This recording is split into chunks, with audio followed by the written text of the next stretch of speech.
have 3 siblings between the ages of 10 and 18. I'm the oldest, fourth at 25. Every year on every single one of our birthday, we're expected to celebrate my mom as well. We've done it since we were little.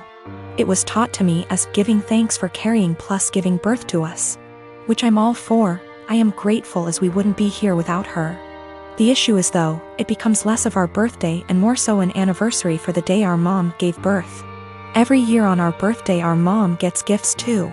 As we got older, we're now expected to get her monetary gifts, and not cards, or homemade stuff. Just recently was my birthday and I was gifted some much needed clothes and dishware for my new apartment. My dad however got my mom a new MacBook. My siblings all got her gifts too. My youngest brother isn't expected to give much. But my 16-year-old sister and 18-year-old second brother work, so they're expected to give gifts too.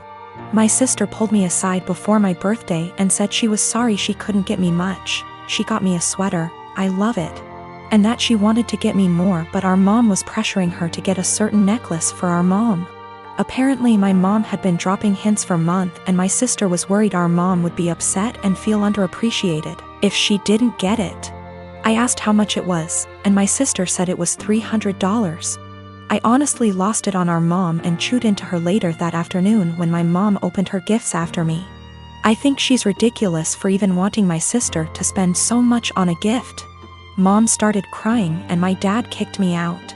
Mom won't answer calls, but my aunt, mom's sister, called and said I was a POS for not respecting my mother and that I'm a selfish, narcissist child for being jealous of the gifts mom got. I thought I was in the right, but now I don't know. It's been over 2 weeks and mom won't answer my calls. She's been posting on Facebook inspiration quotes about letting go of the toxicity in your life, how blood doesn't equal family, and how hard it is to be a mother. Several family members, aunt, grandma, uncle, and 2 of my cousins, are replying to the posts and are very obviously directing vague comments at me about being a horrible daughter. What to think now because of how many people are on her side.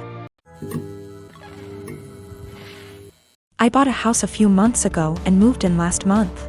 The previous owner was a friendly old man that could no longer live alone, so he decided to sell and move in with his daughter. Just to be clear now, apparently he had been allowing use of his driveway to his disabled neighbor lady largely because street parking is extremely limited and what little street parking there is pretty much instantly occupied.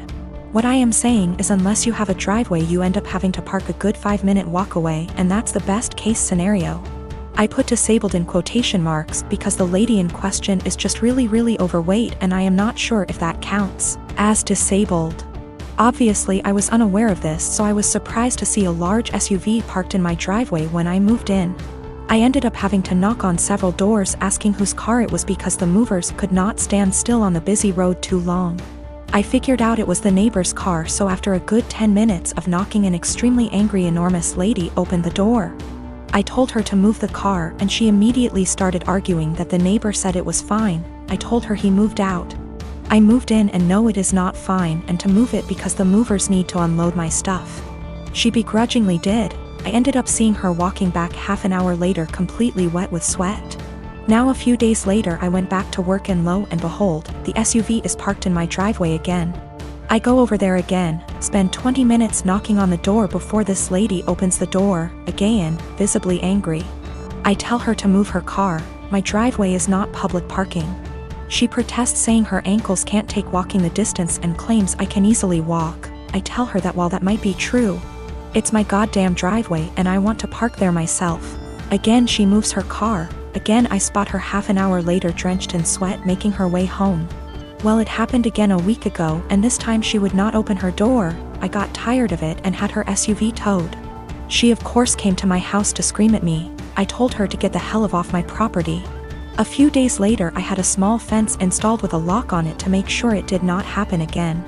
I have since been getting dirty looks from her and one other neighbor, and when I told my mom she told me I should be nicer to people. I do feel sort of bad too. She clearly struggles with the walk after all. In January of 2019, my husband was diagnosed with a brain tumor. It was in a completely inoperable part of the brain, and was told me had 6 months to live. He stuck it out and died in October, 3 months longer than he was expected to. He was always positive, and decided a few weeks after his diagnosis that he would write letters for our daughters for significant events in their lives.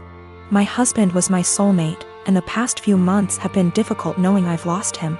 We have 2 daughters, Mia, who is 21, and Imogen, Imi, who is 19. All 3 of us have become a lot closer since their dad's death, and we've all really struggled. My husband and I were together since we were children.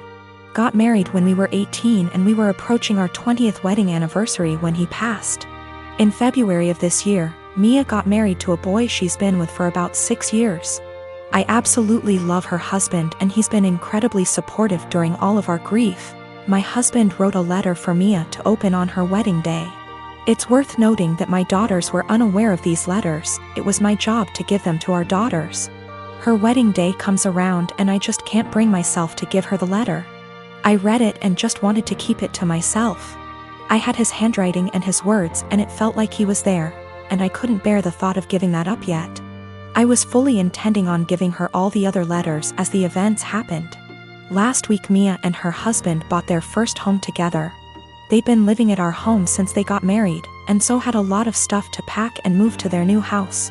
Mia asked me where her important documents were, passport, birth certificate, etc.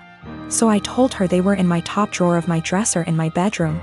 The only letter that was in there was the one I was meant to give her on her wedding day. The rest were hidden away. She immediately recognized his handwriting, and of course it was addressed to her, so she read it and broke down. She came and found me and started screaming at me, asking how I could be so selfish.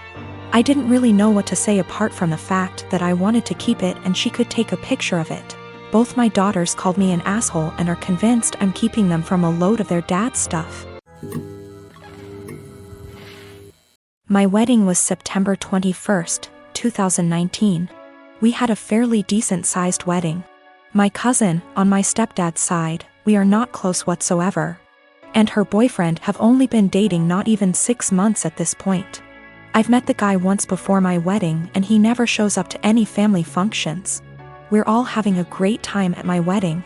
My husband and I are mingling with guests while everyone dances.